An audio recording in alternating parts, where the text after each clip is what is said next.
The views and opinions of the hosts and guests are their own and do not necessarily reflect the views of the management and staff of Guardian Radio.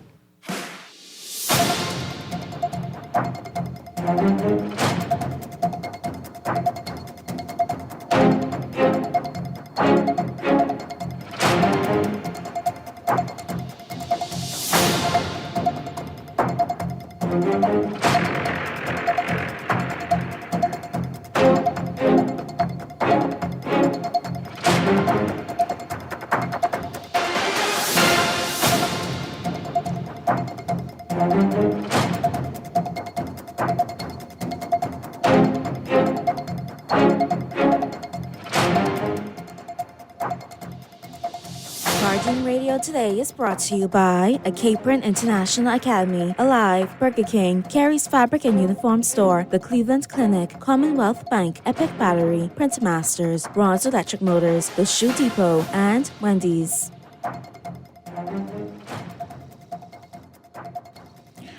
Good afternoon, everybody. It is a beautiful Thursday here in the Commonwealth of the Bahamas. It is August 28th, and you are listening to Guardian Talk Radio. I am your host today, Darvin Russell, and I will introduce my guest in a moment. But let me talk to you a little bit about what we are going to have a conversation with today. The captain of the ship, Garth Roseborough, is away on a much-needed vacation. So he, along with my number one radio fan, is chilling, and I want them to enjoy themselves while they're on break, and together we will be back again, God spares life, on Sunday on Remark. But today, on Guardian Today, we are going to be finishing our conversation that we began last week talking about. And I asked the question, are our children okay? I'm going to reframe that conversation for you to join us here in studio with your questions and commentary as always. And you know, when I host or co-host a show, I like for us to keep the discourse at the highest possible level. So let's just keep it really friendly. No need to be fussing because we're talking about the children today. But for those of you that are going to be participating in our conversation today, you can call us at these numbers, 323-6232, 325-4316, and 325-4259.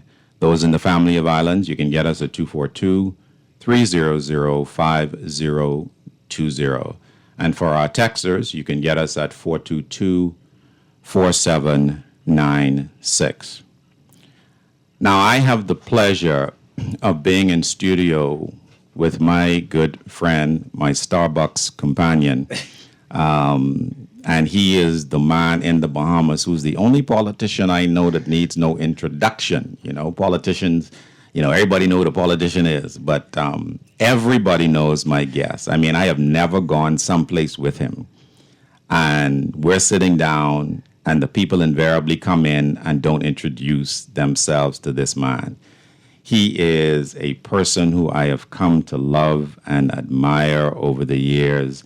And, you know, me and Garth are good friends. And I don't know, Garth. I think my other buddy here, it is a close tie. But nevertheless, without further ado, I want to introduce you, my guest for today, while we chop it up with you guys to talk about the kids.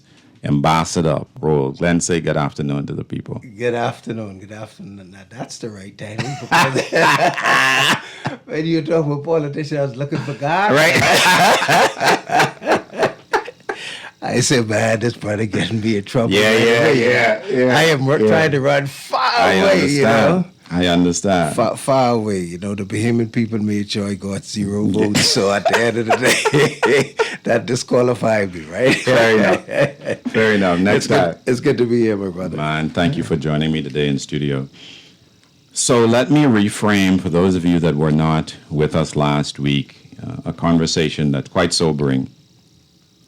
And the backdrop to this conversation really came about as a result of a report that Dr. Darvin had released as a part of his budget contribution.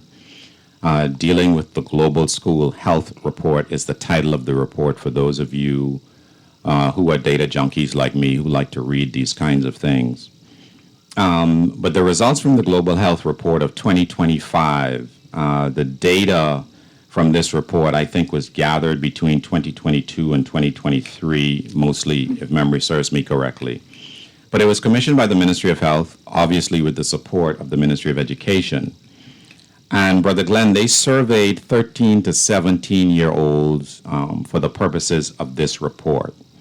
Some of the findings that we'll chop up and talk about with the audience today include the following. So they looked at a multi-year study, and they were trying to get a sense of adolescent health and priority-focused areas critical to improving the well-being of our children. The areas surveyed included the sexual behavior of young people, substance abuse, what is their level of exposure to violence, what are their mental health challenges, what or anything is, do they have suicidal ideation, and what are the chronic disease risk factors. So as you can tell from that list, it was pretty thorough, pretty comprehensive review of the state of our children. Now, many of us recognize that 13 to 17 is high school years. I guess for us, junior high, for the younger ones, senior high, for the older ones in that age range.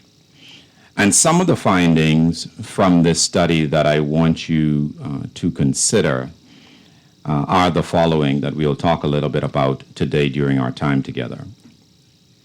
21% of the teens in that age bracket, Brother Glen, are considered obese. 21%. 56% of the teens are considered sexually active by 13. 56 are sexually active by 13. 17% of Bahamian children use e-cigarettes and 10% traditional cigarettes. This is the one that blew me away. 73.9% of our teens are drinking. 17 years old or younger. 16.6% of our teens now use marijuana, and 12% use cocaine. This is up from 1% that identified as having used cocaine in 1998. 32% of teenagers experience or witness violence in their homes. 30% reported being involved in fights on or around school. 38% acknowledged that they were bullied. Another 30% of teens always or most of the time feel depressed and hopeless. This is an increase from 20% in 1998. And the final statistic from this report that I will share before we start to talk about this is 19.5% of teens have attempted suicide.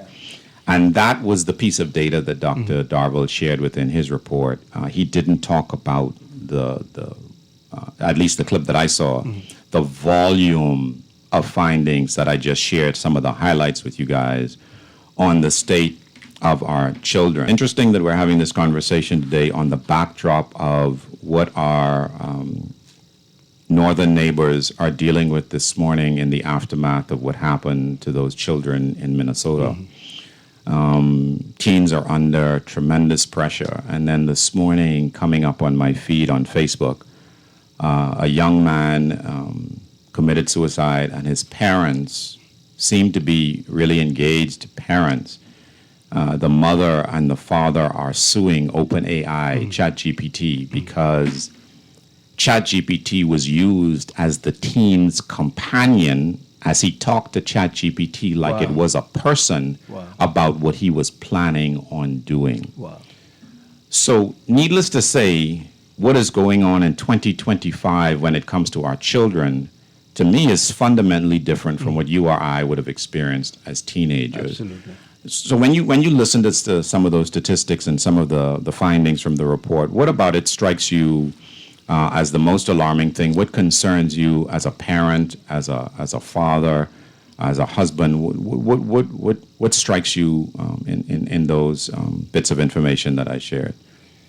I heard the report. Good evening, good afternoon, everybody. I heard the report and instantly I became overwhelmed by it. All right, because I believe, Mr. Russell, you get a sense or feel that something sort of is not right. Yes. But when I heard the report and it was scientific driven and it came from the source that it did, it sort of reinforced all of the fears or the concerns that you have, some of the things that you see within the context of the community.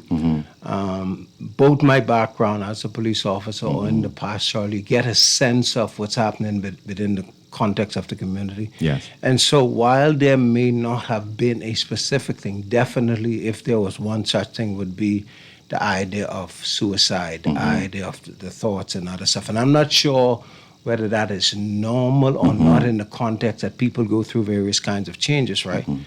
But what came out of that was the sense for all of us, and I believe, when I heard it instantly, I hit up some of the persons that I am aware who are involved in ministry, involved with dealing with children, and I sent it to about 5, 6 different groups and say, hey, we've got to do something about it. So the sense of urgency, the sense that this is not hear it coming from a legitimate governmental source means that this is something that requires all of us to act. Our children are in crisis. I'll just say this statement we were talking about it while we were driving, that one of the speakers during the chaplaincy conference that we were to in Orlando, one of the speakers, Pastor Tim Johnson, he put it this way: when the fathers are in crisis, the next generation feels the impact. Wow. And so my sense of all of this is not just our children, that what we're seeing manifested within the context of our children is a result of the many other societal ills,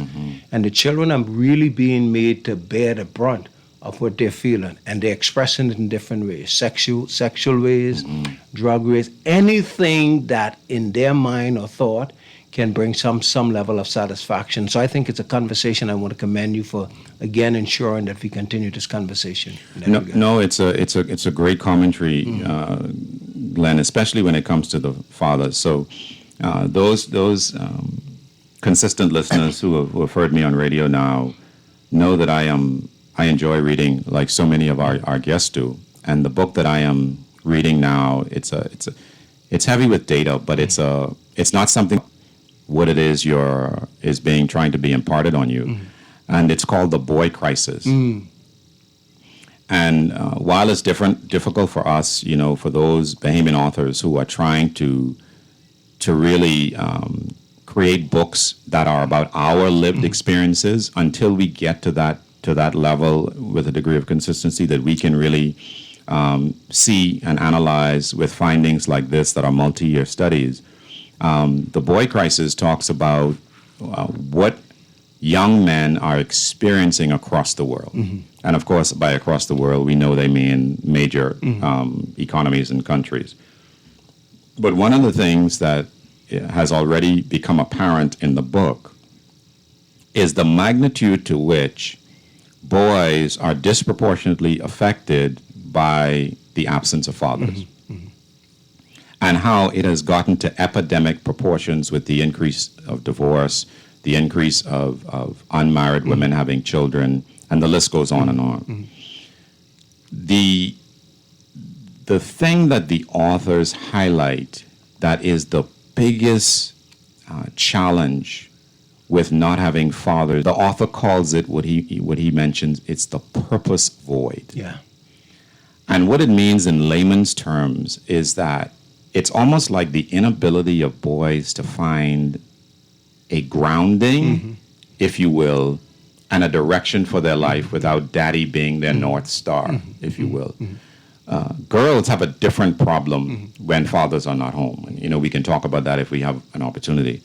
But really, it's the boys that are affected by the seeming aimlessness with which they go through life, this lack of identity with manhood, or what healthy masculinity looks like is one of the significant findings. But we've got a call on the air. Let's hear what they have to say. Caller, welcome to Guardian Radio. You're on the air with Darvin and Glen. How are you? You and your guest. You know, many men are wondering what is taking place on Earth planet. Yeah. About 3 weeks ago or 4, in Austin, Texas, the little children them going on camping, sleeping. Oh, yeah. Look at the overflood came and drowned so many. Some yet they still fine. People still are wondering what is going on. The other day or yesterday in United States, in one of the Catholic church, this 20-year-old man went and their children them praying, Praying. to go back to school. Praying. What's going on? I don't know, my brother, for real. Who you can't ask nobody because they don't know you. I don't care who you go to now; they don't have the answer. So all we have to do, try to safeguard our children, and just keep praying for one another in this day and time. Thank you. Thank you, my brother, for your contribution. Thank you.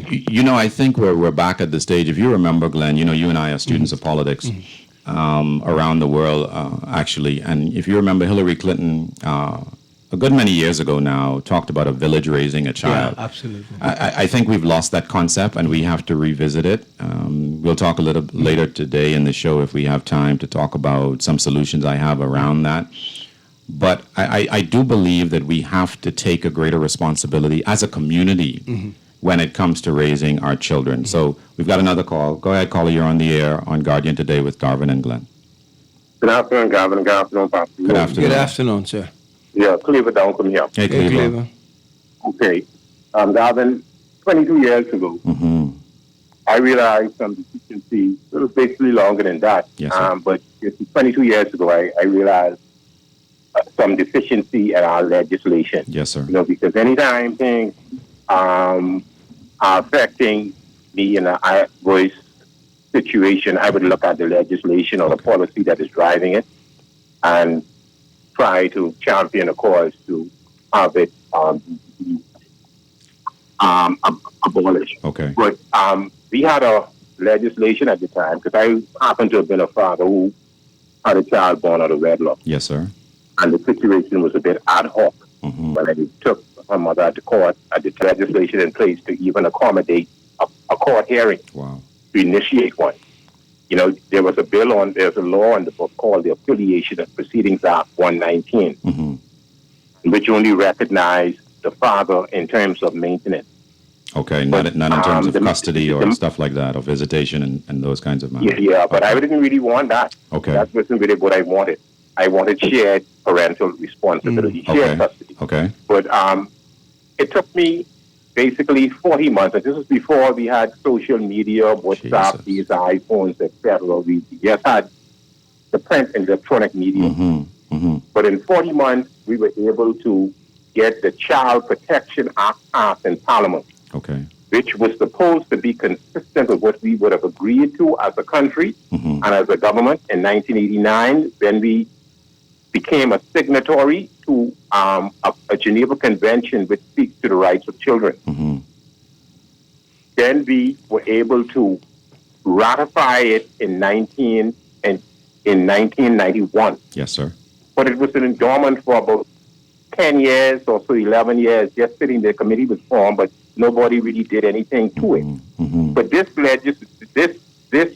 treaty was supposed to bring some sort of inclusion and wipe away a lot of tears from many fathers' eyes. Yes, sir. Because one of the articles in this convention state that the state must respect the rights and responsibility of parents to provide guidance which is appropriate to their evolving capacity. So when I hear you, you talk about these statistics, you talk about some of the challenges children are facing, the question we need to raise now is, why are we like this 22 years later after the law has been changed? Yes, sir. It still doesn't recognize and give primary responsibility to the child, Okay. Wow. Okay. It still doesn't. The way the law is written, Mm-hmm. and I said it, and maybe this is why I was blackballed for about 22 years, Yes, sir. because when I compared it with what we agreed to internationally, Mm-hmm. I wouldn't even use it in its present state to protect dogs in the Bahamas. Wow. And if we were to borrow Mm-hmm. the laws that they use to protect animals in the U.S., Mm-hmm. and just move the word animals and put children, Yes, sir. children would be more protected That is in such the a Bahamas powerful today. statement. Cleaver, thank So you as always for your contributions. But I love talking to you and hearing you on the radio because it's clear you have been in this space, researched this, and been fighting for rights of fathers for a long time. So I certainly appreciate your conversation. Hopefully me and Garth can have you in studio probably on one of our Sunday show where we can ventilate this issue a little bit better. But thank you for your contribution. Let's go to the next caller on the line. Caller, you're on the air with Glen and Darvin. How are you? Hey, great show, usual. How you doing? I'm fantastic. Good How are you, sir? afternoon, sir. Yeah, I love the topic of the show today, right? Mm-hmm. Because this is a very needed topic because it was going on in the nation today. You realize why a lot of people nowadays go to jail? Yes, sir. Go ahead. A lot of people go to jail nowadays, right? Because life outside of jail has caught up to life inside jail. What I mean by that is, right? You realize that in prison, right, you get 3 meals a day. Mm-hmm. Actually, restaurant cooked food, rice, pork chop, right? Wow. A lot of these kids nowadays don't know how they can get one piece of meat. So the problem is, right, these people aren't scared to die, they're scared to live. Wow. You know, one of Repeat that one more time when I say that. yeah. The children and the parents scared to die. They're scared to live. So government policies are not here to change the mindset and hearts of individuals. They're change policies. That's for the church, the schools, and the parents. Not for the government. The government is not designed to change mindsets. That's why we're having this problem today. We depend on the government to solve the problems where the community needs to solve the problems. Because certain things are set in design. Church are set to design to change mindsets and hearts of individuals. Schools are created to design to train children into a different type of mindset, not governments. And we are leaning on the government to do these things which they're actually not designed to do. That's such a true statement, my friend. Thank you for your contribution as always. Love that. We are going to take our first break of the show today, and when we get back, I'm going to talk to Glen about what his thoughts are on that mindset issue that the last caller mentioned, to see if we can find a solution to this issue. We'll be back on Guardian Radio after this break.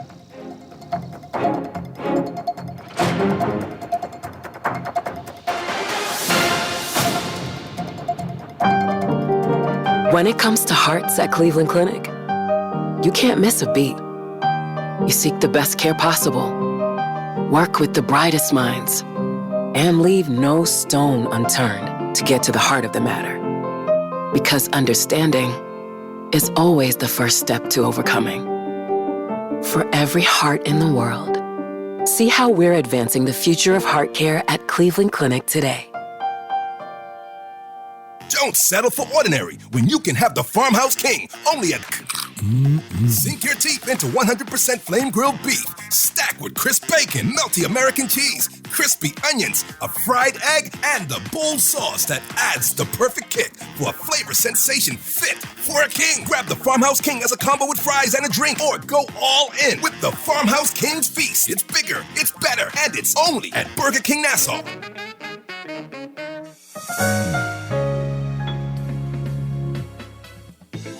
Running low on summer funds? Squeeze every drop of fun out of your summer with Fidelity Personal Loan. From backyard upgrades to family getaways, Fidelity is here to help. Call 356-7764 today. Fidelity, we're good for you.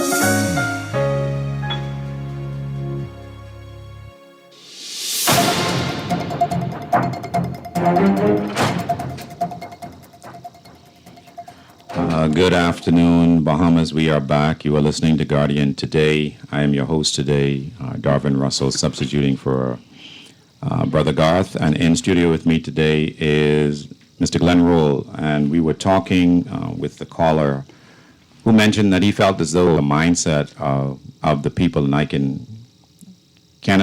couldn't agree with him more. You know, this problem is so vexing, but one of the things as we were driving up, Brother Glen, we were talking about is you have to make sure that there is balance to conversation, and also make sure that your individual lived experience does not get extrapolated across the whole population if that isn't what everyone is experiencing. The great thing I like about our callers, one is that it's men calling. Mm-hmm. So that means it resonates with them because they are either personally experiencing it or even on the fringes experience the impact of this challenge that we're having with our children. And the men are particularly crying out about parental rights, their issues around where we stand as a society and the effects of us as men either not parenting well in some cases or not even being given access to parent well. What were your initial thoughts on what some of the callers were mentioning? Well, like you and I mentioned, and we're having this conversation. So there is a reality to these in various pockets. Cleaver Duncan, for an example, has been at this for a while, as long as I knew him, right? And continue to be an advocate in that regard. And to hear him say there are yet fights that still need to be had, it speaks to it, right? You mentioned the boy factor of it, you know, that society seems to be bent towards putting in place the things for the girls, the little ones, etc., while at the same time we frame shape boys as another aspect of the story. Notwithstanding, we have a communal responsibility to sort of carve out how children should be directed. I would kind of push a little bit back from the caller, the last caller, in terms of governmental responsibility. Yes, sir. Dr. Miles uses, in this phrase, he says, you know, by law you get to help shape culture and direction. And so I understand while there may be some thought as to how you go about doing that, but the purpose or the intent of a law is to bring about a certain way of life, is to bring about a certain result. And I do think the law becomes an important element when, especially in our case, when you have other factors that fall short. For an example, you know, we no longer have what we call the ideal family of husband, wife, mother, father. So that's no longer the predominant part of how we look at family. Churches, in a lot of ways, have come under rightful scrutiny in the context of defining its role.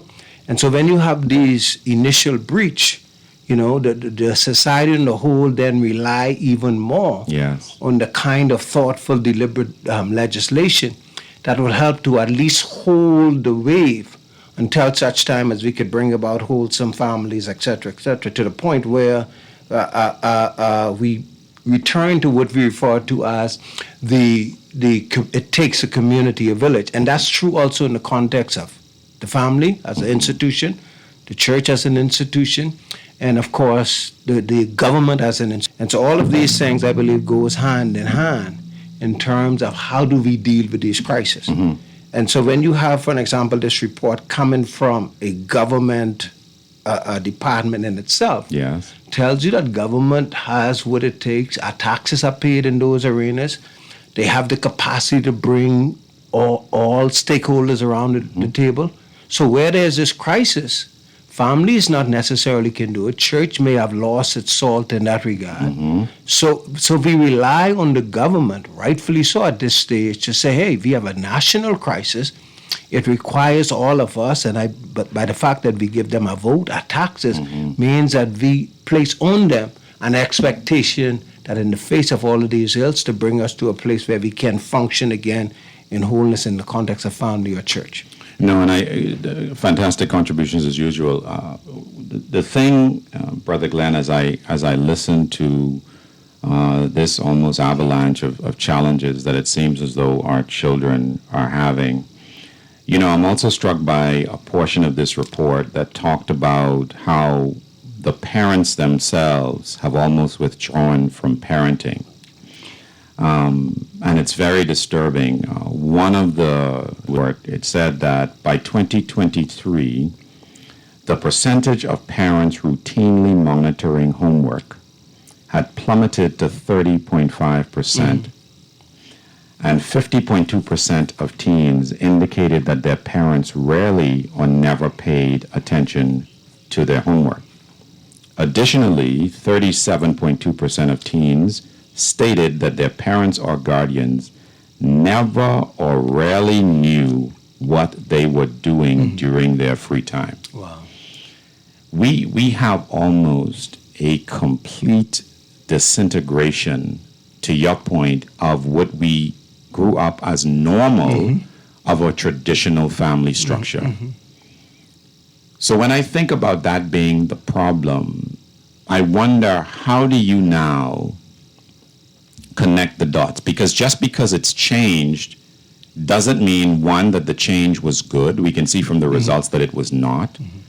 But it also doesn't mean, I think, to try and have a disproportionate association with the days of old, as though we could not develop a new model of what our households or parenting relationships could look like. They may not look like mommy and daddy. They may look like uncle, pastor, neighbor, friend, community, right? Yeah. They may look like that, but it will still mimic the benefits of the traditional family structure. And I think we need to stop abdicating our responsibilities as a village because we are receiving the backlash or the deleterious effects from us not parenting our children well. So next caller. Caller, you're on the air. You're listening to Guardian Talk Radio. Oh, yes, sir. Yeah, sorry, I'd like to chime in on this topic about the homework, right, situation. Yes, sir. With the homework situation is that most parents really want to help their kids. But guess what? Have you ever seen or looked at an 8th grade or 7th grade homework assignment? Yeah, I have. You can't do it. Right, And yeah. you have an above average Intelligent. level intelligence. Yeah, You yeah. can't do it. Yeah. It's impossible. It's incredibly difficult. And Yeah. just think about it. You work hard all day long. You put up with all type of BS on the job. You're really tired. Then when you reach home, right, to do the homework which you really can't understand. So it isn't that they don't want to help their children. Yes, They really yes. don't know how to do it. Yeah, that's a real talk, my brother. I appreciate that contribution. Let me tell you something. What's so funny about his commentary, right, is I was listening to a comedian the other day, and they were talking about, how their kid must have been in 7th grade or whatever, came and brought this like new math to them, and the parent was like, look, I didn't even understand the old math when it was in place, much less this new math the kids are dealing with today. But he is right. But I'll tell you the story. So those of you know that Ben Carson is a famous American pediatric neurosurgeon. And he tells this story as a part of his biography and experience growing up. And he said his mom was neither literate or numerate, so she couldn't read or write. He did not know that, however, when he was a child. Because every summer, she would make him and his brother read. And bring her a 1-page book report on what all she would do with that report is put a check mark on it. She was smarter than her kids. Her kids didn't even realize that their mom couldn't read. But she did that as a way of doing the best she could with her capability. So yes, maybe you might not understand the math, but as a parent, you have to make sure that they're at least attempting the math problem and asking whether or not there's any homework to be done. But great contribution, caller. Next caller on the line, you're listening to Guardian Talk Radio. Good afternoon. Good afternoon. First lady of the day. How are you? Oh, I'm great. As a matter of fact, I love hearing the men contribute. Isn't it refreshing? Yeah. It is very, Me too. all the time. I just want to say 2 things. Yes, ma'am. One, regarding the homework. Okay. My son is out of school. He's a young man now. Okay. He is 31. However, I knew I needed help. I was involved in ministry. Okay. I was involved with a church. I'm still involved in the church, but that I had attended at the time. had an after-school program Okay. that had the young people in the church assist the children after school with their homework. Mm-hmm. And what I didn't understand, I was able to rely on those young girls and young guys to assist my son. He went to King's at the time Mm-hmm. with homework that I honestly, in some cases, didn't really know how to really effectively help him. Okay. Secondly, some of the projects that they would give children, the children can't do those projects. I had to literally pay those young people to help my son with his project. Yeah, can I tell you, I have such a personal pet peeve as a parent with stuff like that. You know, I believe it's Finland. They actually don't send homework home. Exactly. For that very same reason. The kids are, in essence, do homework as a part of the classroom experience. Because I agree with you. In a lot of cases, the parents are the ones, in some cases, especially in primary school, who end up doing the work. And then in high school, because you don't understand the nature of the work, you're still offloading it to some third party to assist the kid. And I agree with you. I think we have to really seriously look at the benefit of the nature of the homework that we are assigning to our children, especially in high school. Yeah.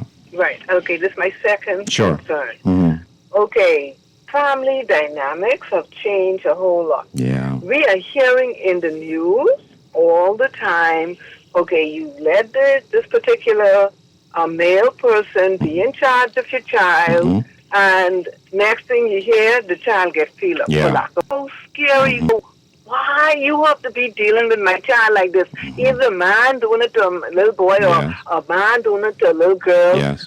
You know, it's ridiculous, man. We can't even trust people with our children no more. You can't even have sleepovers like that no more. That's gone of those days. Those things are scary. No, and as a girl dad, you know, I'm hyper focused on this issue. I have nephews and nieces, but I'm the parent to a daughter, and so I'm deeply sensitive around areas that involved when she was that age, her safety, and the men around her, and even when we go out, even today, she's now 21.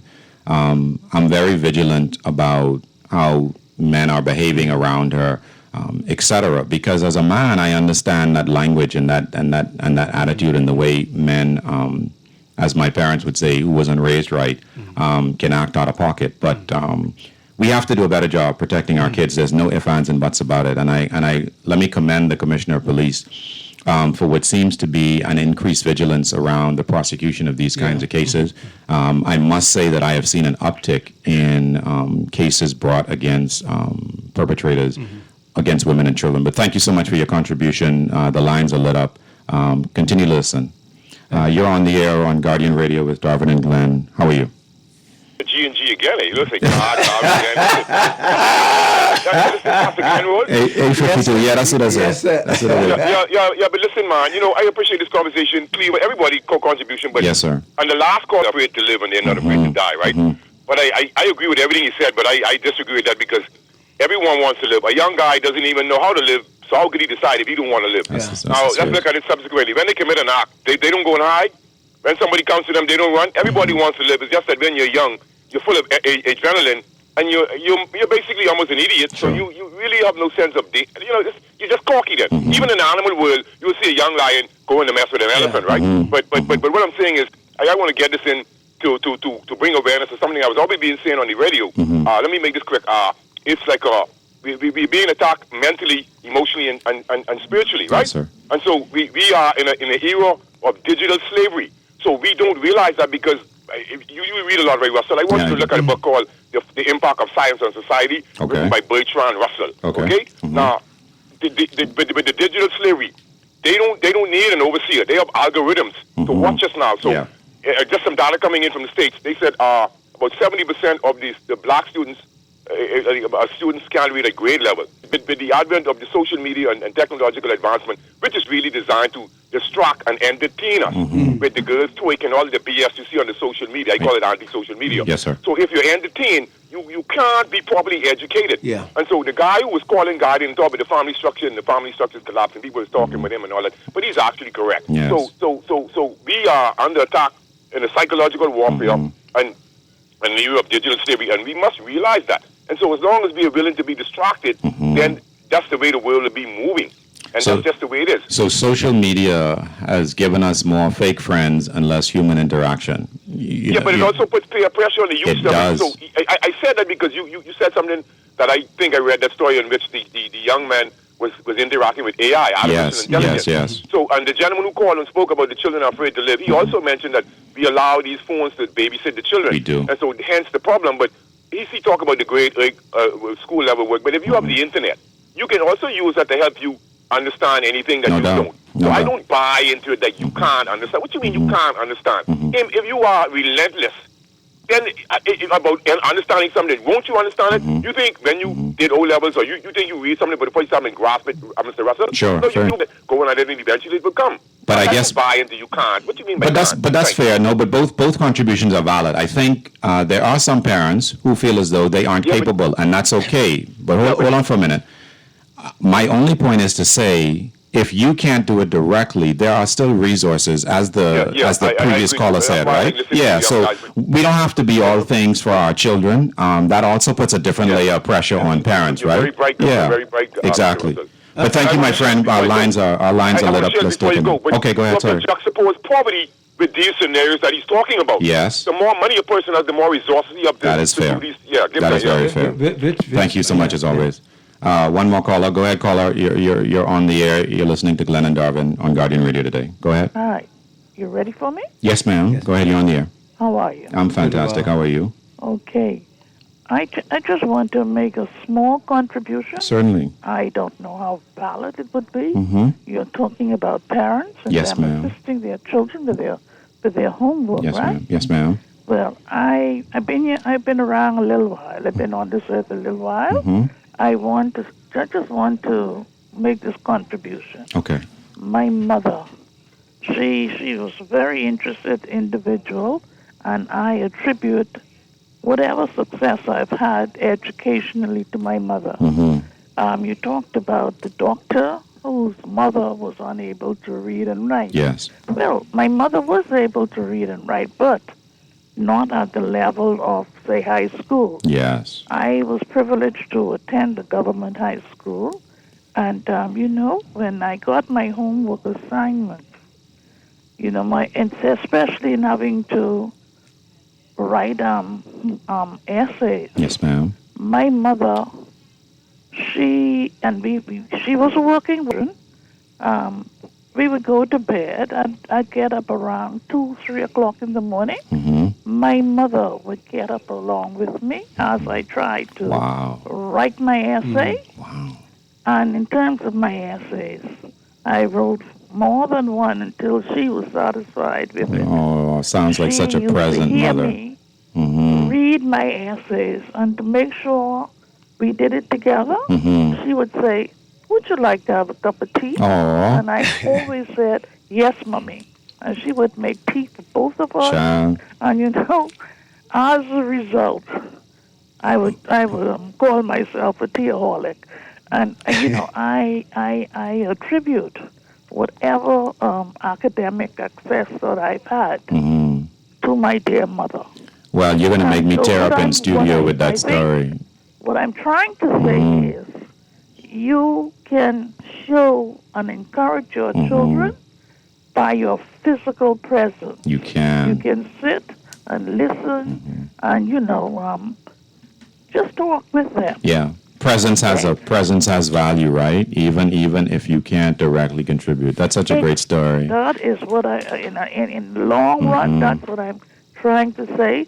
So parents don't need to have an inferiority complex Yes. that I can't read and write. Well, right now, would you believe my little grandchild? She told her mommy the other day, I'm trying to help Sweetie. She calls me Sweetie. She calls me Sweetie as her grandmother. I'm trying to help. I'm trying to help Sweetie. She's not technologically savvy. So, so it goes around. I love that. I'd make that No, that was a fantastic contribution. To my dear mother. You have a great day. Years. Yes. Thank you. Okay. Caller, you can call back. I accidentally dropped that call. Brother Glen, that was such a great story. She got me in here tearing up because that was my relationship with my grandmother. And I would spend my summers in Andros with her.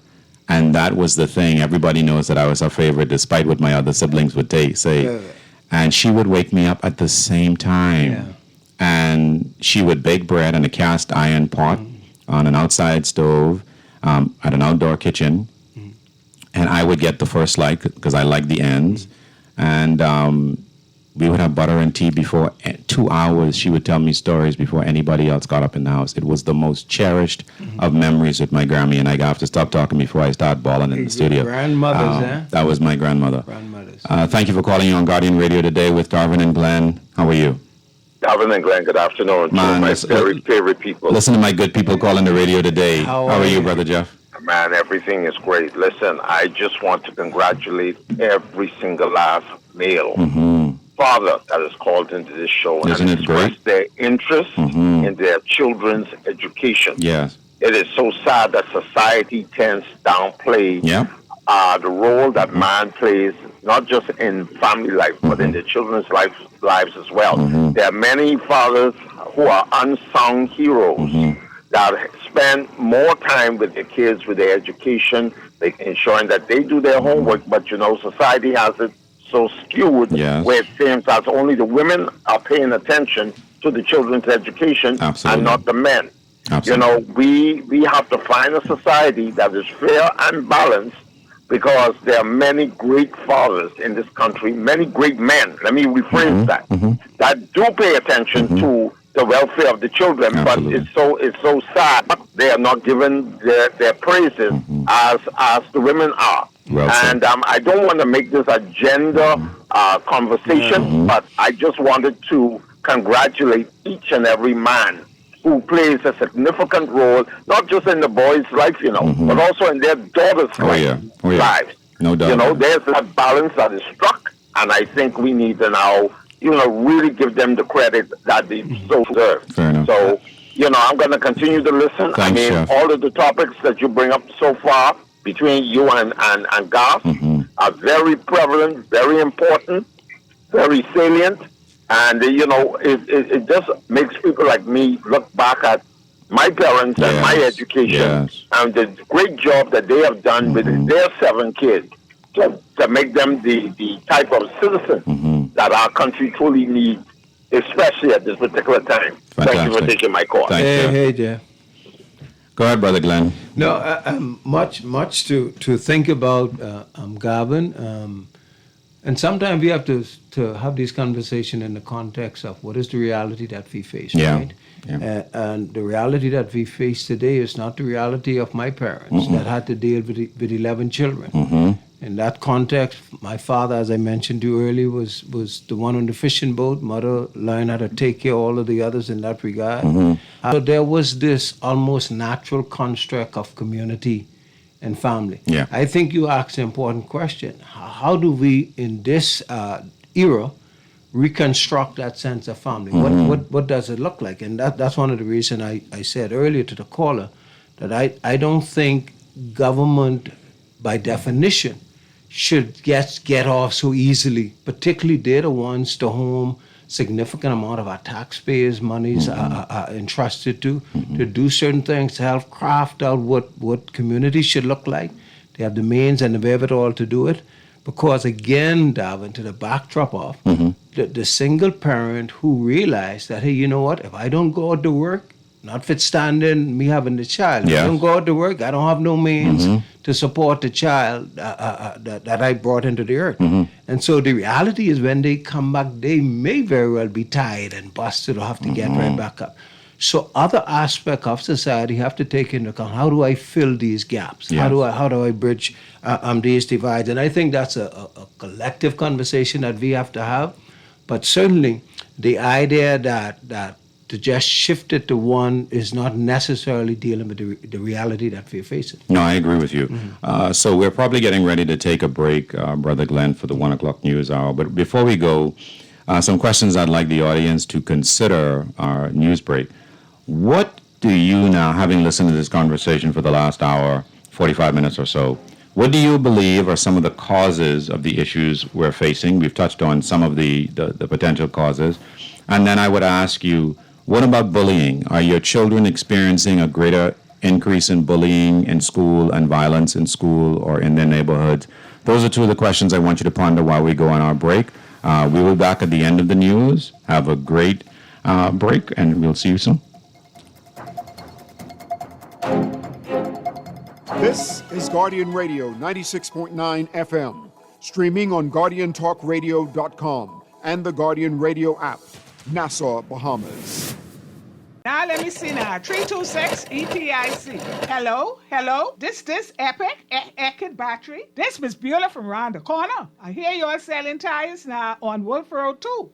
Praise the Lord. It's about time. I live Fox Hill and Fire Trail. It's too far. That ain't all. They open Monday to Friday, 7 a.m. to 7 p.m. On Sunday and holiday, 8 a.m. to 4 p.m. My brother Sam, he's a hacker, and he could go right there and get fixed up. Call us at 326 EPIC. We ship also to the Family Island. Tired of banks forcing you to use technology to bank the way they want you to? Your convenience is important. So no matter what your banking needs, Commonwealth Bank's friendly staff are always available in branch for that personal one-on-one service. But when you choose technology, our online and mobile banking app offers you state-of-the-art functionality. The choice is yours. Commonwealth Bank. Bank the way you want. Great news! Ronce Electric Motors' new location on Cowpen Road, right next to Island Luck, is open Saturdays and Sundays. So for those needing repairs on electric motors, generators, welding machines, water pumps, battery chargers, electric lifts, transformers, and power tools, Ron's Cowpen Road location can have you up and running on weekends. Don't forget, you can still visit Ron's Electric Motors on Wolf Road and Claridge Road, and now Ron's new location on Cowpen Road. Dial 356-0249 or 323-5267. This is Guardian Radio, your station for up-to-the-minute news and intelligent, interactive, and engaging conversations. 96.9 FM.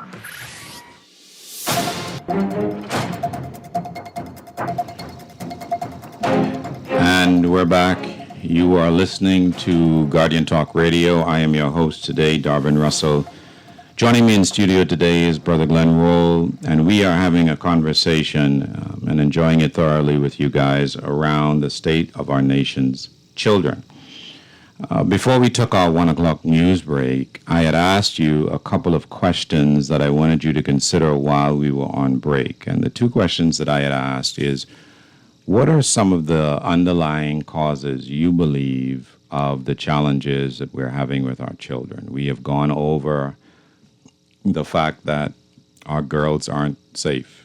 We have spoken at length about the state of our boys and the challenges that the boys are having. We've talked a little bit about the when it comes to the parenting, and Cleaver brought those issues around. Whether it's divorce or you're fighting for custody or at least shared arrangements with your children. So the dynamic between parents within themselves as well as parents and the children. And I had mentioned The Boy Crisis, which is the book that I'm reading, talking about the absence of fathers in the home. So we've gone through a gamut of potential causes for the state of affairs that we find in our homes across the length and breadth of this nation and right now against the world. So for those of you that want to continue to contribute, the numbers to call are 323-6232, 325-4316, and 325-4259. To our Family Island listeners, it's 5020. And for those of you that are texting, it is 422-4796. Brother Glen, we've ventilated a lot of this issue in the first hour of the show. Coming in the second and final hour, what are your thoughts on what has been said so far? Well, it's symbolic of what has occurred in our nation, right? And so, I do believe when you fall off track, then you got at least sort of go back to where did we go off track, right? How do we get back on track? And I believe it is found in, and I reference Lyndon Pinland in this context, that some years ago while in office, he called for what was then known as National Youth Service, right? And that National Youth Service, if constructed right, was meant to take care of some of the things that we are facing today. And so I do believe, notwithstanding a generation is basically past, that we still have to see if we can find the resolve, given the degree of the challenges, to undertake some form, some shape of national service. And it may include all of those variations that you talk about, right? The new construct of what family looks like, the role of education in that context, the extent to which policies help to steer us in a certain direction. How does our businesses, and a significant part of it is that we can't leave the question of prison reform out of it, right? Because a lot of these things, as a result of the ongoing cycle of persons who offend, break the law, come back in society, and eventually go back. So all of these things, I believe, have to be addressed. I don't think we can just address it piecemeal.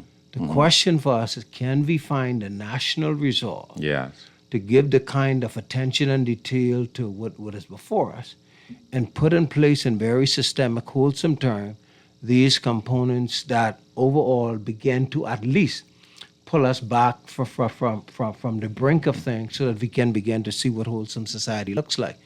And that leadership have to come from multiple spaces. The church have that context, and when I say the church, I'm not talking about in the context of denomination. Governments, you call me out when we first started this conversation.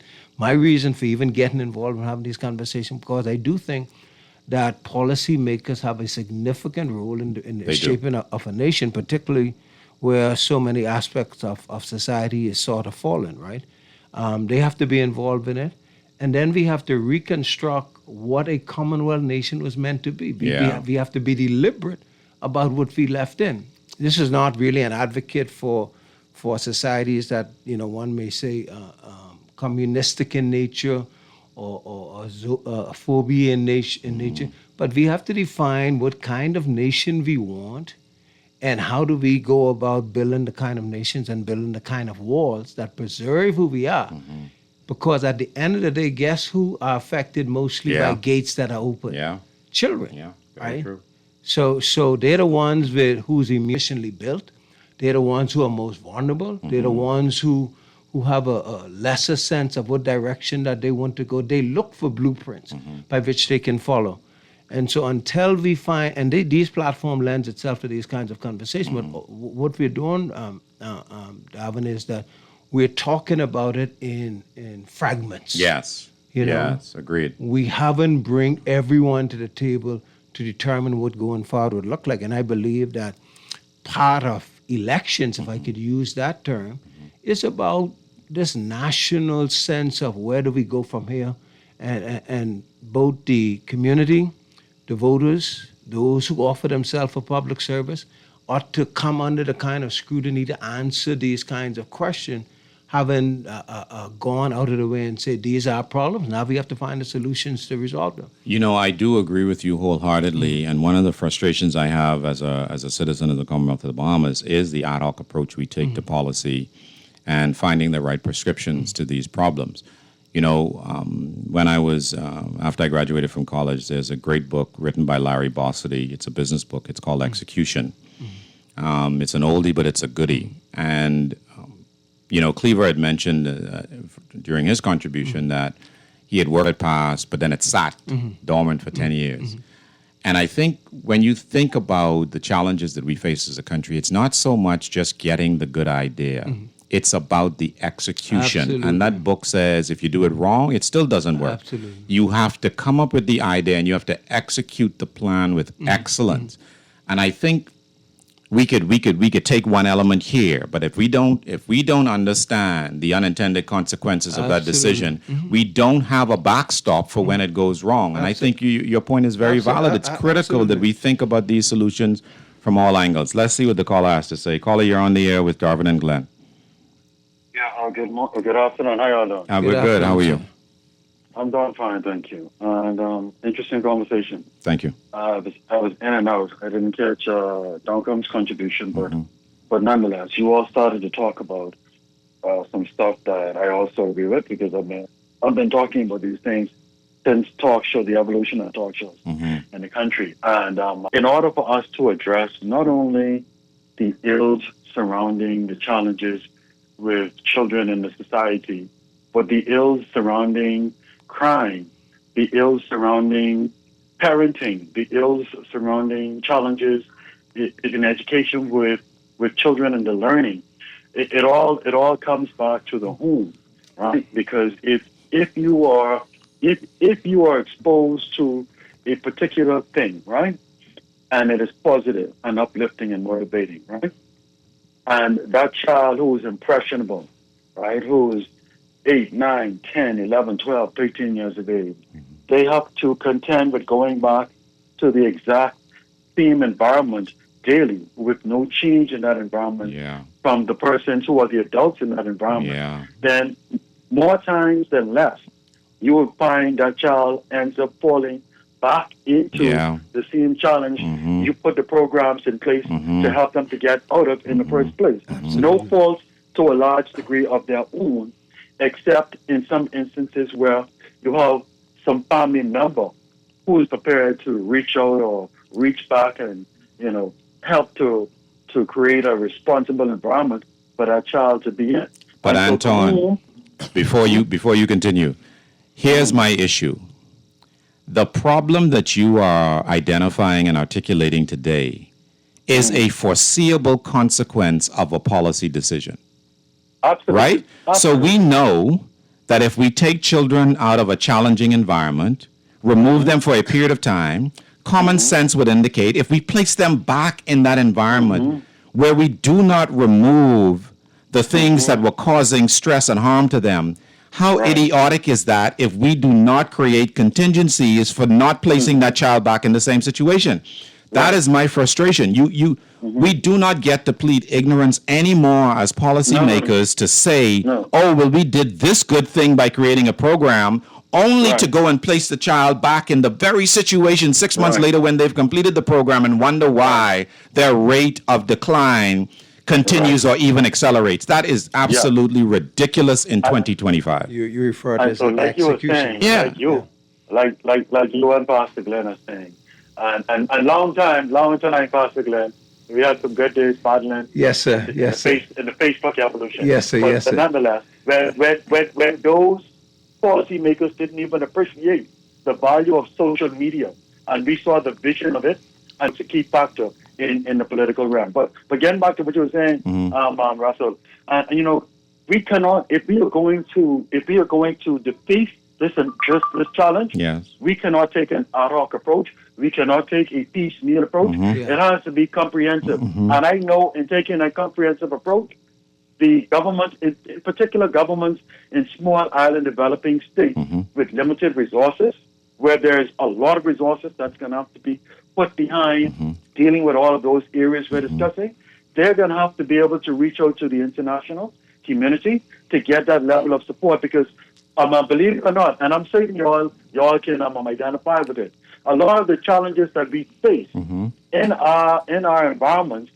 are being also bordered by pressures from the international community. We have lots of challenges, whether it be illegal migration, whether it be carbon footprints, whether it be the destruction that evolves as a result of the carbon footprints from these international developing countries and the limited resources that we do have. We find ourselves expensing to deal with challenges that they're creating. And so it puts us out of work. It's almost like, I'll end with this radio, Russell, because there's so much more I would like to say, but nonetheless, it's almost like, You were talking about Dr. Darvin, be one of the key ministers in the cabinet right now, who's actually doing a phenomenal job with the little that he has to work with, right? Challenge with the United States putting pressure on the Bahamas to, as they can clean up its act regarding the necessary medical providers who have to support or undergird our system in this country, right? But at the same time, when we produce nurses and doctors, they're being recruited and taken out of the country, right?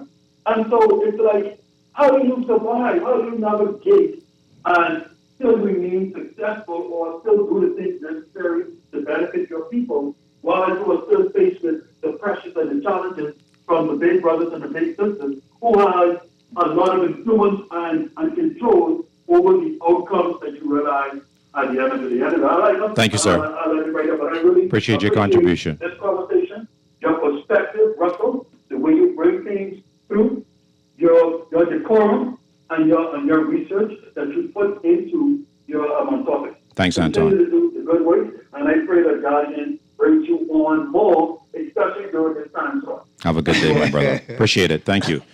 So here's the only thing that I would say to Anton's commentary that I would have a slight disagreement with. I actually don't believe that it's a resource problem.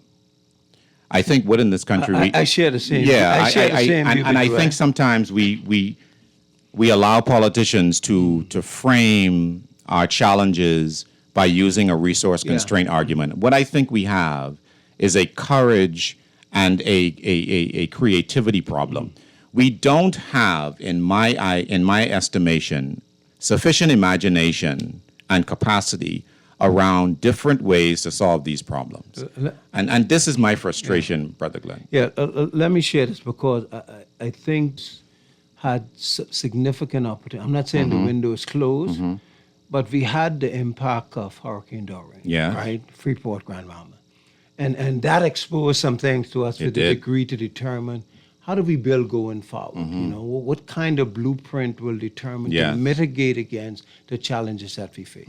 Right on the heel of COVID-19, we had this global pandemic. Sure.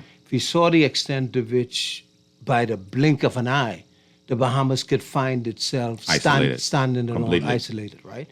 So to me, that perhaps opened up the window or should have given us an opportunity to rethink what the Bahamas was meant to be, void of, to the point of Anton's question that we lack resources, void of international support, right?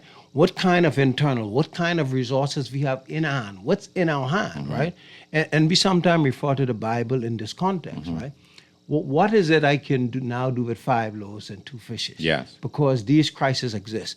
And I think we were too anxious to just open back up without looking at the tremendous opportunity that awaits us to say maybe there was something genius about our family islands with farming. Maybe there's something genius about the difference of our island so that we can begin to create the Bahamas that the forebears envisioned. Absolutely.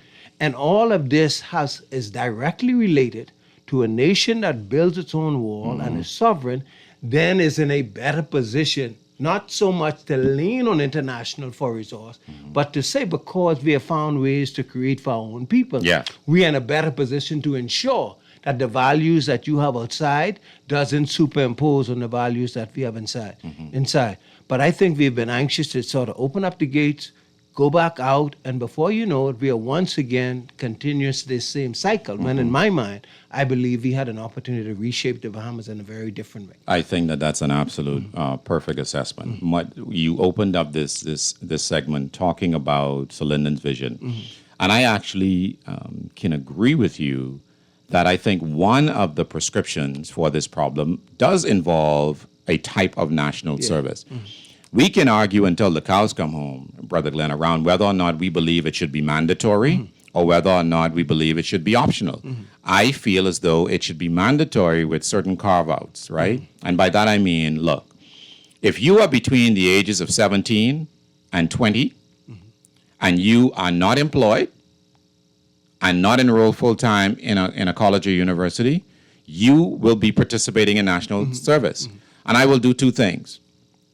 I will provide you free housing for that, and I will provide you a stipend, Let's say that the stipend is the minimum wage. Oh my God, Darvin, we can't afford that. We absolutely can afford that. 1,000 graduates a year. Let's say that your initial amount of enrollees you have at 1,000 persons. You extrapolate across the board that we have an unemployment rate of 8%. So let's say that that remains in the population of the youth, of those 5,000, right?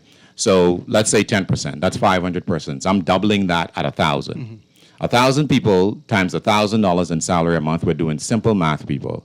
That is $1 million a month for a budget for salaries alone. The budget for building barracks to accommodate 1,000 people are 500 rooms or 500 apartments, if you will, housing 2 persons per apartment. 500 apartments, I am certain, Brother Glen, you can get built for $25 to $40 million. You cannot convince me, that's a one-time hit on the budget, you cannot convince me that we cannot craft programs around this to remove the incentive from our most vulnerable youth during the time that we have them in national service, whether or not you mandate that they're for 18 months, for 2 years, even until they age out at 20. By the time we get done with you at 20, you will be trained in a particular area. We won't have any issues about the employers in the Commonwealth of Bahamas talking about you're not literate or numerate or not able to be to work in their environment and be a competent contributing employee. We would have dealt with all of those soft and hard skills that we didn't teach you in high school. You cannot convince me that we cannot find a way in this country with the level of genius in the minds of the average Bahamian through the length and breadth of this nation to deal with this issue in a resolute kind of way. Callie, you're on the air. You're talking to Glen and Darvin on Guardian Radio.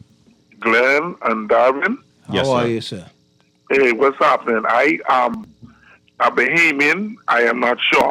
The proud Bahamian at this point. Okay, talk to me. Where I should be. Okay. You know, I can tell the truth because this Grammy boy. Listen, I don't understand Bahamians. We refuse, Darwin, to take our heads out of the sand so we can see and appreciate what is going on immediately around us. Yeah. Why do we keep doing that? Why do we keep politicking for our parties while Rome is literally burning? Yeah. I don't understand it. Okay, let me make a contribution to the mothers and all the families with wayward children. I think it's high time that we go back to these kids under 17 and stop getting themselves in problems, that we hold some responsibility must be handed down to those that are in charge of these youngsters. Even if we can find them, give them a hefty fine, and then you would see the level of wayward will probably drop by more than half in this country. Somebody needs to be held responsible for those underage children getting themselves in mischief. And my next thing is, Anton, my boy, love him, right? But when is Anton going to be a nationalist and not a partyist? Because I go to the hospital 3 times a week for dialysis. Yes, sir. And in 4 years, as a matter of fact, more than 4 years, successive governments have literally, Darwin and your guest co-host, done nothing. Absolutely nothing. One start A&E, he ain't finished under the next one. Yes, sir. They ain't do nothing. One, give them all the information with the dialysis unit, did nothing. The kitchen closed, I give them some information on the rats in the kitchen and all of that. That was supposed to open over here. Nothing. So I don't know where Anton get from about some of these ministers doing what they supposed to do with the little they are. That is not true. That is incorrect. Thanks for taking Grammy Boy. Appreciate your conversation. Thank you, sir. Yeah, Brother Glen, go ahead. Yeah, no. I mean, these are sober conversations to be had. You were mentioning, for an example, you're the number guy, right? Well, we know that a part of, for an example, this government intent is to spend about $30-50 million in terms. And while some may say that is needed, But let's say we were to just balance the playing field. What if we were to look at $30-50 million Yes. in terms of making an overall investment towards carving out whether it be a significant national youth service That's from correct. from a preventive measure? Imagine where the nation would be the next 3 to 4 to 5 years in terms of eliminating my or point. moving from what is around us, right? So there must be on this approach that says, yes, deal with the existing challenge in a very, very deliberate way, whether that be the additional courts and other stuff like that, but without putting in place the foundations, the infrastructure. And I just think, and this is just my personal call, Yes. if we're going to truly memorialize the legacy of the father of the nation, Yes. let's really see to what extent we put in place what his singular vision was Yes. that was yet to be completed. Yeah. And that is a national youth service. And that calls for an addition, like you said, the dorms and other stuff like that. Businesses need to get involved in that because Agreed. it does mean, for example, that if I bring in a significant amount of these young persons as a part of a learning program, or how an apprentice thing, that becomes a part of the national service. So it doesn't only take on the kind of form that people are afraid of. Yes. There's so many areas, so many disciplines that we can channel the next generation through. We only 7 by 21, yeah. is what, 400,000 400,000 or thereabouts. So we're literally talking about a certain age factor within our country. The question for us is, are those things going to be on the table? Given the degree to which the minister, through his report, has said these are alarming statistics. So it means we got to be deliberate about putting in place policies that safeguard our children from obesity. It means that we have to be deliberate about creating environments by which people, young people who go through crisis, have the appropriate kind of treatment or Yes. therapy or conversation. This has to be the new construct of what our overall educational governmental system should look like. Agreed. We're getting ready to take probably one of our last breaks for the afternoon. Time is fast escaping us. We will be back on Guardian Talk Radio after these messages.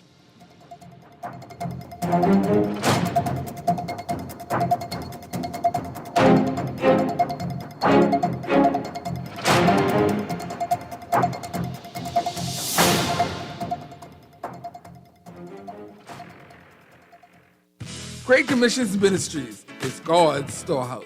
They have been caring for the poor, homeless, and hurting since 1987. You are invited to support their stop and drop program by dropping off some food items in their barrels and some cash in their bottles. You can donate an offering each month or pay your tithes online to Great Commissions through the Givelify or Suncash apps. Help them to shelter the homeless, feed the hungry, and spread the gospel of Christ. Volunteer your service and support the Live to Give program. Call Great Commission Ministries, God's Storehouse at 325 information or stop by the office on Wolf Road. Be blessed. It's time to upgrade the way you enjoy at-home entertainment. Alive Fiber is here. Enjoy all your favorite channels and streaming apps, all at lightning-fast internet speeds with affordable bundles, and it's only a click away. Visit www.alivefiber.com to sign up now. Stay connected, live your life. It's good to be alive.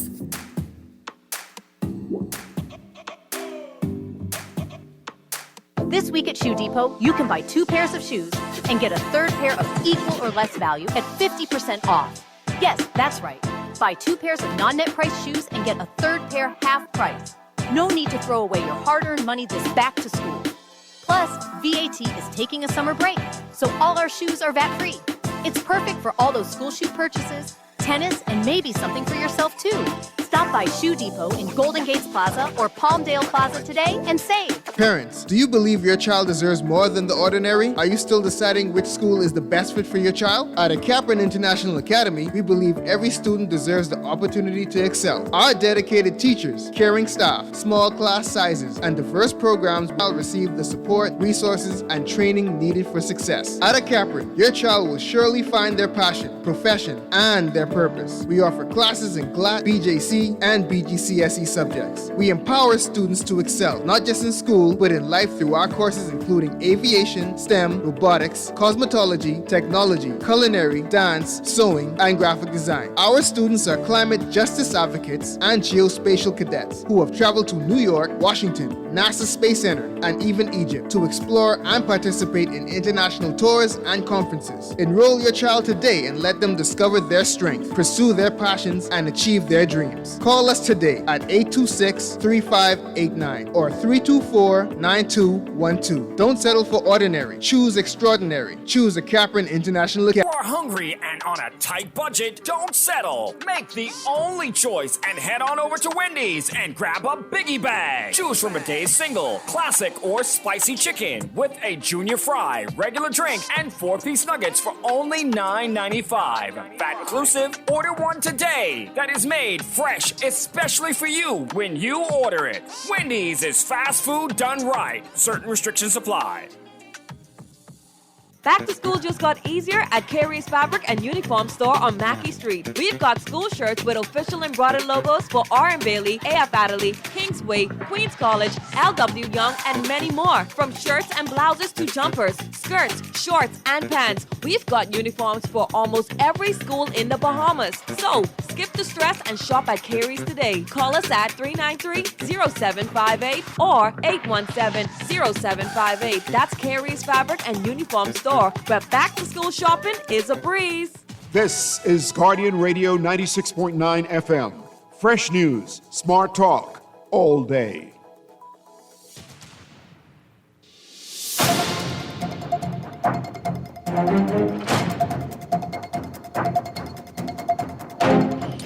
And we're back. You are listening to Guardian Talk Radio on Guardian Radio at 96.9 FM, and you are in studio with me, Darvin Russell, your host, and my special guest, Mr. Glen Rowland. We are talking about the state of our children on the eve of school opening, I think, next week, Monday. Yes. So this is the final week or weekend that the parents have to go get them clocks and make sure the uniform, them skirts, and them blouses are in shape. They got to be crisp. Extra starch on them on the pants of them fellas, right? You used to be extra starch. I used to be extra starch, right? But yeah, we are having a sober conversation in studio today. My school still wear the white, right? They do. They still wear the white. They do, yeah. So while you were starch, we had to be extra. You did. We had to walk with white without getting dirty. Yes, indeed. Those were the days. I remember them fondly. Nowadays, of course, we have our children, as we've been talking about for the last hour or so, the pressures that they are under in the advent of growing up in a social media universe. It seems as though every year the access to cell phones, we give it to them earlier and earlier. You know, before it used to be a privilege. Now it's almost, you put the cell phone and the tablet in their hand. And my two hands are up. Yeah, I plead guilty. I understand. All the way, you know? I understand. Yeah. So I wonder, Brother Glen, where do we go from here? Hopefully we can spend the last few minutes that we have with our guest talking solutions, right? Yeah. We started off this conversation this afternoon framing the discussion around some of the findings from the Global Health Report. Mm-hmm. We talked about the state of our children, the fact that they are getting more obese, the fact that our daughters are unsafe, the fact that the kids are being bullied, the fact that they are challenged on every side, sometimes with parents who have disconnected from the reality. Many and a myriad of challenges. And one of the solutions that you and I talked about, you had mentioned, was this idea of National Youth Service. Mm-hmm. And I had offered that I would like for it to be mandatory with 2 exemptions. That is children that are full-time in college or those children who are working full-time on a job. All others should be enrolled. And we provide them with a stipend, and I had proposed the minimum wage or something less than the minimum wage, because the caveat to it is we are going to provide them with housing on barracks or on base or in a particular part of town that the government owns a complex. And maybe even as part of their contribution, they make sure that they keep the facility and the environment clean, et cetera, et cetera. But you can think about it almost as a transition from teenage years to almost into adulthood. A rite of passage, if you will, where you give them some of those soft skills and hard skills that they're going to need. Some degree of education in a specific area, but more focused on soft skills than hard skills, because they could have gone to UB, they could have gone to BTVI, and maybe they were not educationally up to snuff to get in those institutions. And so they get a reset even with this program. Maybe we introduce some type of GED type element to it to make sure that by the time they leave at 20, they are fit and functioning members of society with a future. And so another solution that I would like to offer the audience for their consideration, in my humble opinion, is to focus on the younger ones. We know statistically, the ones mentioned in the Global Health Report that we began the program talking about and amplifying are the students between the ages of 13 to 17. We know that we lose especially our boys during that age, whether it's they're going through their challenges of adolescence, whether or not this is the highest opportunity for gang involvement, whether or not this is the most acute time in their lives when their father not being the most problematic for their development. Whatever it may be, I believe that we probably need to reconsider not single-sex education, but single-sex instruction. So the girls and the boys may be in the same school, but not in the same classroom. Maybe the introduction of more male teachers would be another thing for us to consider. And the program that I would like to see, however, introduced for 13 to 16-year-olds would be a focus more on soft skills. How do you handle conflict, for example? How do you deal with divorce? How do you talk to a girl? How do boys, what's the level of decorum that boys should exhibit? I think we have young men in certain places and spaces that don't approach a lady. Either it's because just the tone and tenor with which they speak to a young lady is off-putting. So how do we get to those things? How do we deal with managing anger in our young men, which is a big precursor to violence? How do they deal with those particular matters? And another one that you could think about is how do we get them to plan for their future, and some basic principles around financial management even. So those are just some of the elements that I think would go a long way in assisting us in trying to divert as many of these fragile minds and hearts away from a not so bright future. You know, I always, when my mom and I get together and chat periodically, I say to her, successful adults are no accident, just like unsuccessful ones are. And that's because I believe we raise children to be good people, or we raise them to be bad people, or our absence allowed to take more predominance in their life. So those are my suggestions for the policymakers, as you say, the church, the civic organizations, to consider solutions to some of the ills that plague us. Callie, you're on the air. You're on with Glen and Darvin. You're listening to Guardian Talk Radio. Callie, you can call back. I didn't cut you. Go ahead, Brother Glen. No, I do think, I see life, Darvin, through what I call the cycles of life, right? Okay. That cycles are hardly reversible, right? And when you have these opportunities to begin afresh, then you take advantage of those opportunities. The Bible talks in this context is that children are like arrows in the hands of a mighty man. And that means you must be pointed. That means you must be deliberate. That means you must be intentional. As you rightfully mentioned, that the results we see today can be traced to the pointing of the generation before. Yes. And the extent to which we would have lost the point of reference, the extent to which we lose a sense of community. Growing up in the island, you know, when Glen Rule did something around that about 7, you know, I probably could use this language. That was about 7 cut behind for me before I get home, right? And so they didn't have any telephone to call my parents. Yeah. But somehow my parents knew by the time I got there, so that became the 8th one that I got. And that's not advocating constant beating. The point I'm making is that there was this sense of community. And so I do believe that the Bahamas, having celebrated 50 years, should have been around the table to say, what kind of nation? Where did we go off track?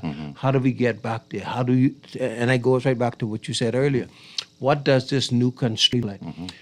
Education has to be an important, has to be an important element of that. So I do believe that when you have our streets crying out in the manner that they're doing, when you have young men reaching age 18, and the other day with the shooting through Ridgeland Park, that those are not just the earth saying to you we're in a mess, right? But how do you not use those moments? I think the other day the person just went before the court who's responsible for the young girl, I think someplace off South Beach there, right? Ariel, How do we not take these moments to say we have to put politics aside, to say we have to put this sense of well, that's somebody else's problem. This is our collective responsibility. And I do think that moments like these requires all of us to bring to the table what we have to reshape the nation. Other than that, we run the risk of seeing the report that was released even becoming more worse. And that's a sad state if we don't use this report as a means to say this is an opportunity for us to turn it around. I don't know how to deal with it other than everybody saying this is a moment to come around the table, lay aside whatever our prejudices are, bring the science, bring the spirituality, bring the sense of governmental policies, and let's begin to reshape what the next generation of Bahamians will look like. All right, let's go to the caller. Caller, you're on the air. You're listening to Glen and Darvin on Guardian Radio. Good afternoon. Good afternoon. How are you all doing today? Fantastic. We're doing pretty well, sir. I got you. Glen Phillip Rose. Yes, sir. Boy, you call me with all my name. That sounds like one social service man, huh? This is Mr. Unstoppable. How are you doing today, sir? We're doing well, sir. I'm used to hearing your voice somewhere else. Yes, sir. Yes, sir. Yes, I'm on with my friend, the G&G day, you know. I got you. You're doing a great job. I only called to let you know I'm listening. Thank you. When you don't know people listening and checking on you, people listening and checking. So if you're doing anything wrong, they're still listening and checking. Yeah. But I want to congratulate you guys on your hey, Jay? conversation that you're having. Jay, specifically dealing with men. Because it's time to know. You're breaking up. You may try to get in a better spot and call us back. Caller, you're on the air with Glen and Darvin. Caller, you're on the air. The air.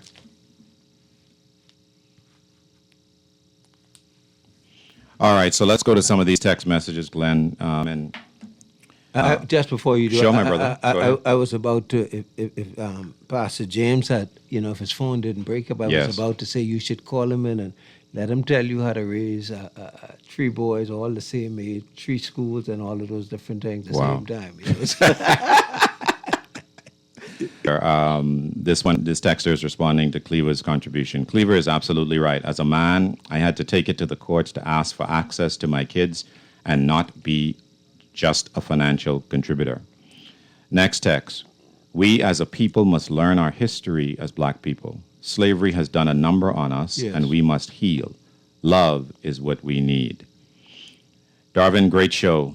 National service needs to be up to 21 years of age, and it's an opportunity to socialize and inculcate Bahamian mores into these young people. Give them a purpose nationally and make them positive contributors. I have no difficulty in increasing it there. Great contribution and perspective. Darvin, this is what I meant by digital slavery. Most children are spending too much screen time. We as older people must be mindful of the pros and cons of this technology, and that it will not save humanity, but rather destroy us via social re-engineering. These young, fragile minds, we are on the verge of a more predominantly godless world, believe it or not. And then the last text that I'll be able to read is good show. My opinion for eradicating delinquency among our black boys and girls is by incorporating training and discipline in the young adults fresh out of school. 2 years of national service, and after that should be properly socialized by then. And if they break the law, punishment is severe and guaranteed. No more consultants and community programs and praying because it's not working. My focus is on severe punishment if you break the law after that. Thank you, texters and callers. Let's go. Let's get these last few calls before we wrap up. Callie, you're on the air with Darvin and Glen.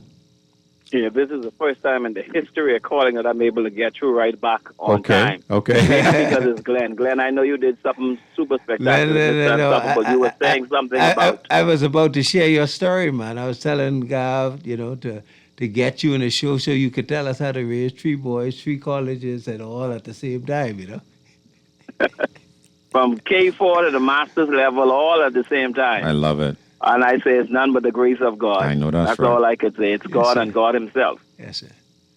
Thank you, my brother. Bless you, sir. Thank you all Bless very you, much. man. Have a great day, man. All the best, Bishop. Callie, you're on the air. So how you doing? I'm fantastic. How are you today? Okay, so the gentleman spoke in volumes when he said some of the children need to go into some of these programs for 2 years after they come out of school. But what I think is the troubled youth, when you see them at a young age becoming troubled youth, then you need to put them in an institution that gives them some military training and discipline. Because what's happening is that we have walked away from God's plan, and a lot of men not in the house. I'm guilty of it myself, personally, because I went to the United States for some time and left my children here and find a disconnect. But the reality is this: God can restore all things. He can. But we as men have to do something that hasn't been done in this country. I want to say it raw. A lot of leaders don't have the gall to go ahead and put some laws in place that would stop this. There's many places in the world that when you break laws like drive-by shooting, you almost can't get out of jail or you'll be executed. Yeah, for sure. You understand? So the laws of this country is allowing some of these young people to continue what they're doing. Why? And they're getting bail. If you put in law and you say, listen, there's no bail for 5 years during an investigation, these young men will stop that. They don't know they can get bail out in 6 months. And the system does that. So what happens is the people who they hurt, when they come out, they do justice their way. You see what I'm saying? I do, my friend. I do. So all I'm saying is we need to do some serious reinforcement, and also I think there needs